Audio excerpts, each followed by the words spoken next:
jeg er 25 år gammel, og jeg er lige kommet med på Defunk Labs Volley Up hold her. Ja, jeg hedder Sally, og jeg er 22 år gammel. Man kan sige, at ideen bag Defunk Lab er, at mennesker fra Aarhus med alle mulige forskellige baggrunde skaber projekter på tværs. Og det, der er fedt, synes jeg, ved Volley Up, det er, at vi alle sammen kommer med det, vi kan. Spæder det til en pulje, som så bliver til noget større. Mit navn er Khaled, jeg er 21 år. Jeg er her med i Volleyball Up, fordi jeg kan godt lide at organisere med at lave en volleyballturnering, for at folk kan lære nye mennesker at kende.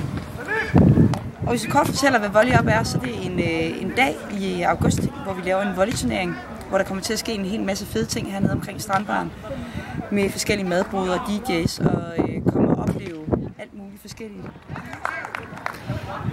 Hvilke forventninger har I?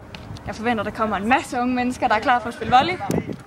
Hvis vi forestiller os, at pladsen hernede bare kommer til sådan at summe af glade mennesker, og der bliver kastet og smashet en hel masse, og DJ's, der står derovre og lægger et godt beat ind over, der dufter fra madboderne, og folk de klapper og er glade. Det er sådan, det bliver. Ja, helt sikkert.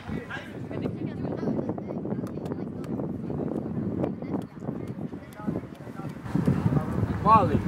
Volley!